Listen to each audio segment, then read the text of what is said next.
Chapitre 25 Londres, aéroport de Gatwick, dimanche 18 octobre 2015, 20h31. Les heures qui suivirent furent particulièrement pénibles. Il fallut d'abord convaincre les officiers qu'ils étaient bien de la police, et comme ils avaient en face d'eux de bons flics consciencieux, l'affaire fut longue et difficile. Quand enfin fut établi qu'il n'était pas de dangereux terroristes, Malo dut prouver qu'il agissait dans la légalité et avait, entre autres, le droit de poursuivre son suspect sur le sol de sa gracieuse majesté.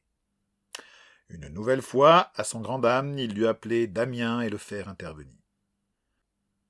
Mademoiselle Mignon, arrêtée elle aussi, eut droit au même tracas, mais en ce qui la concernait, les policiers se montrèrent plus prévenants. Seul Albert s'en tira pas mal, quand les Anglais exigèrent qu'il ouvre son sac pour voir ce qu'il y avait dedans. Certains se déridèrent et commencèrent à le regarder avec un œil presque amical. Décidément, il fallait que Malo élucide ce mystère. Une fois ces formalités expédiées, ils furent sommés de reprendre toute l'histoire, en commençant par leur départ d'Aurillac et le pourquoi de leur présence ici.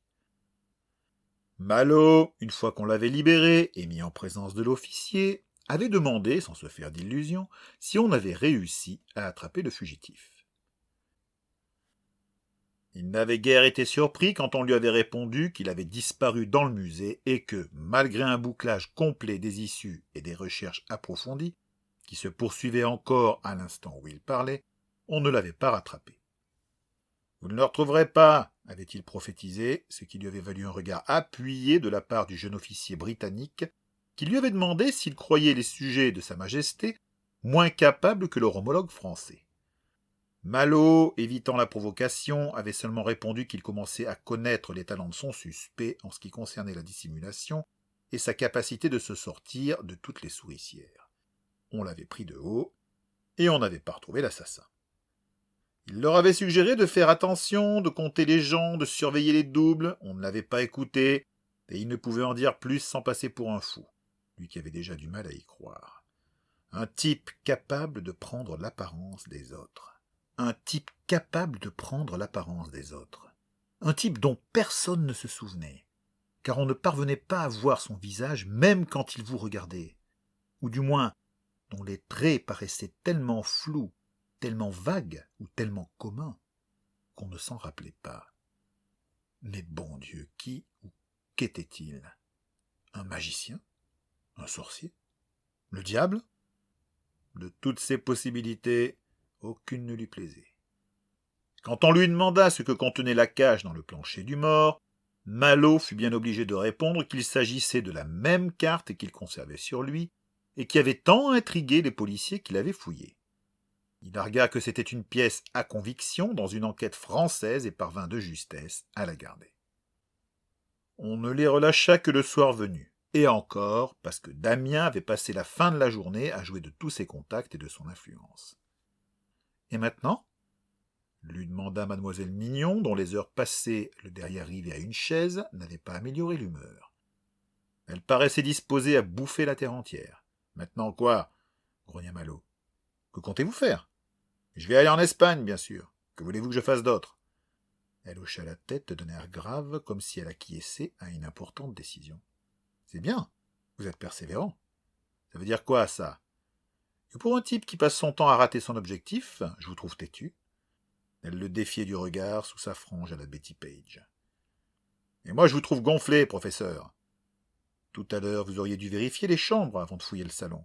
C'était cruel, et ce d'autant plus qu'elle avait raison et qu'ils le savaient tous les deux. » Il réagit au quart de poil comme l'aurait fait un homme qui se sait dans son tort. « Et vous avez pensé à vérifier les chambres ? » « C'est votre boulot, pas le mien. Je suis enseignante en histoire-géographie, moi, pas inspecteur de police. Je suis capitaine, pas inspecteur. Vous pouvez bien être ce que vous voulez, je m'en fiche. L'assassin de Roger vous a encore échappé.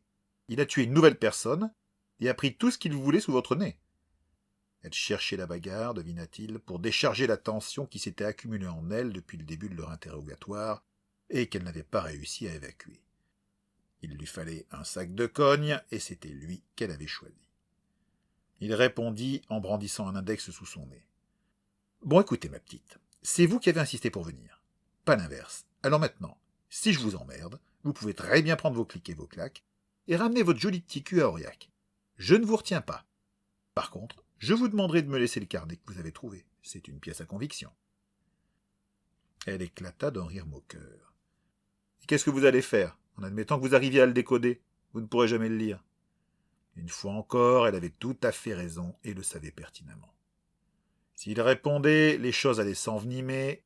Incapable de se retenir, comme elle de s'arrêter, il risquait d'arriver à un point de non-retour. On dirait une querelle d'amoureux. Les paroles d'Albert, qui se tenait juste derrière eux, sur le trottoir, et les nargués goguenards, les prirent tellement par surprise qu'ils cessèrent, coupés en plein élan. Ils se fixèrent en silence, des mots acerbes et brûlants encore au coin des lèvres.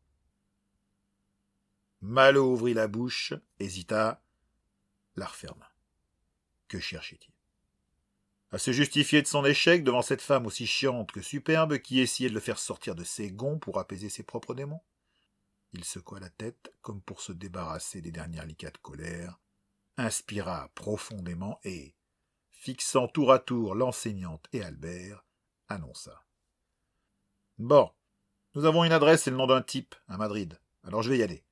Et si l'autre salaud se pointe, et il se pointera, on le coince. » « Et s'il nous devance encore, comme cette fois, comme à chaque fois ?» demanda mademoiselle Mignon avec son à-propos ravageur.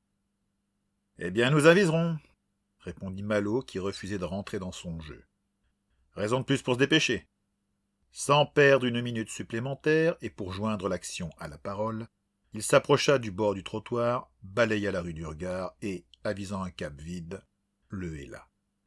Quelques secondes plus tard, le taxi noir se rangeait juste devant eux. Ils s'y engouffrèrent, les deux premiers se tassant comme ils pouvaient pour laisser la place au troisième, qui, à lui seul, occupait bien la moitié de la banquette et une bonne partie de l'habitacle, qui parut soudain beaucoup plus petit. Les suspensions couinèrent une protestation, le taxi s'inclina du côté droit, celui d'Albert.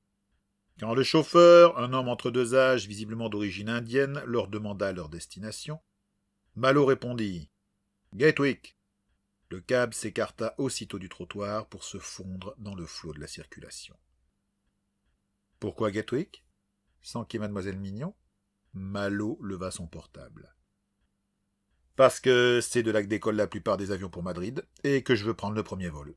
Le temps est compté. »« Qu'est-ce qui vous fait dire ça ?»« Intuition masculine. » Elle lui lança un regard fait d'autorité et d'une pointe d'autre chose qui lui mit le sang en ébullition. « Patron !» bougonna Malo sans lâcher la belle emmerdeuse des yeux. « Pourquoi on n'appelle pas les collègues espagnols pour protéger ce type ?» Malo, oubliant son petit duel, répondit.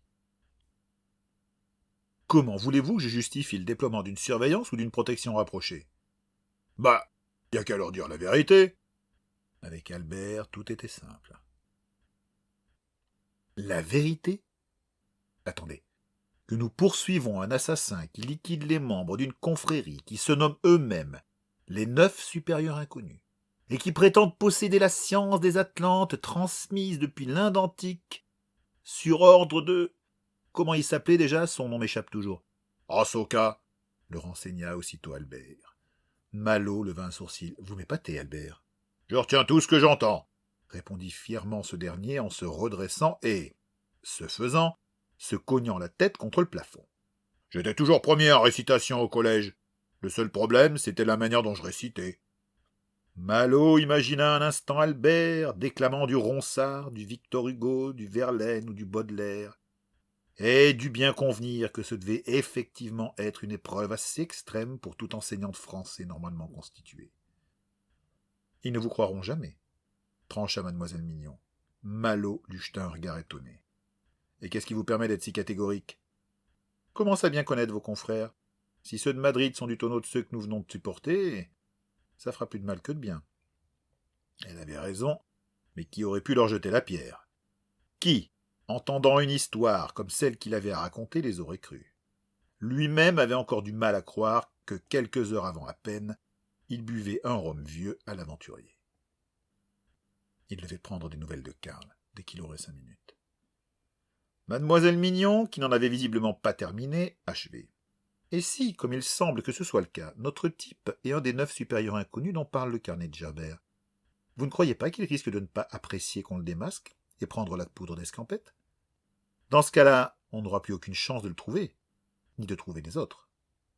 Elle marquait un point. Malo pesta. Mais si l'autre lui tombe dessus avant nous? L'enseignante haussa les épaules. Comment connaîtrait-il l'adresse? Vous êtes le seul à avoir le papier, et il ne l'a pas vu. Oui, reconnut Malo. Mais il n'avait pas non plus vu l'adresse du précédent. Pourtant, il était bien là, et avant nous. La question le taraudait depuis un moment. Comment l'assassin avait-il pu savoir? Imbécile! Je vous demande pardon. Pas vous, moi! Lui revenait en mémoire l'altercation dans le cabinet de l'antiquaire, à Paris, alors que le meurtrier lui tenait l'épaule, allant faire hurler de douleur. Il avait eu tout le loisir de... Il défit sa ceinture, provoquant aussitôt la réaction du chauffeur qui lui intima, dans la langue de Shakespeare, teintée d'un léger accent de Bombay, de la remettre séance tenante. Il répondit dans un anglais approximatif qu'il en avait pour 2 secondes et se démena pour enlever son blouson, le saisir, soulever le col et palper... Là! Ses doigts avaient rencontré sous le cuir une petite grosseur, un objet carré et dur. Il remarqua, juste sous le renflement, une petite fente.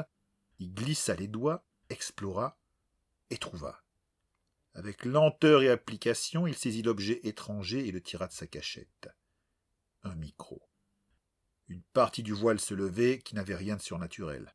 En un sens, ça le rassurait. Tenant le micro devant ses lèvres, il articula à haute et intelligible voix. « Je ne sais pas qui vous êtes, ni ce que vous voulez faire avec ces reliques, mais je vous préviens, ça se termine ici, je vous aurai. Je vous retrouverai et vous paierez pour tous les crimes que vous avez commis. » Il serra fort, il y eut un petit craquement. Bon, une chose de réglée. Il abandonna le micro détruit dans un des vides-poches de la voiture. Il essayait de se souvenir s'il avait prononcé à haute voix l'adresse qu'il venait de trouver. Il ne lui semblait pas, mais il n'était pas sûr. Le cab était sorti du centre-ville et s'engageait sur une 4 voies. Il demanda au chauffeur combien de temps il leur faudrait pour atteindre l'aéroport, pour s'entendre répondre qu'ils y arriveraient d'ici une demi-heure. Se saisissant de son téléphone, il se mit en recherche du premier vol pour Madrid. À son côté, mademoiselle Mignon demanda. « Vous me donnerez le nom de la compagnie? Que je réserve mon billet sur le même vol ?» Il eut un sourire. « C'est bon, je prends votre billet. On se débrouillera plus tard. Vous avez plus important à faire. »« Par exemple ?»« Continuez la traduction de ce carnet, » répondit-il en désignant son sac. Elle lui adressa un curieux regard, mélange de provocation et de reconnaissance. « Merci, » lâcha-t-elle enfin avec sobriété. « De rien. » Il retint un sourire. La voix d'Albert vint gâcher cet instant de paix. « Patron, je vous ai pas dit. » Malo se tourna vers le géant qui pliait tant bien que mal sa formidable carcasse dans l'habitacle. Rien qu'à le voir, il se sentait des bouffées de claustrophobie.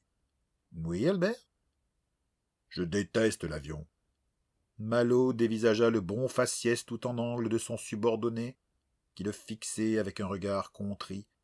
Essaya d'imaginer un Albert en pleine crise d'angoisse dans la cabine d'un avion, et préféra y renoncer, pourvu qu'on n'ait pas de turbulence.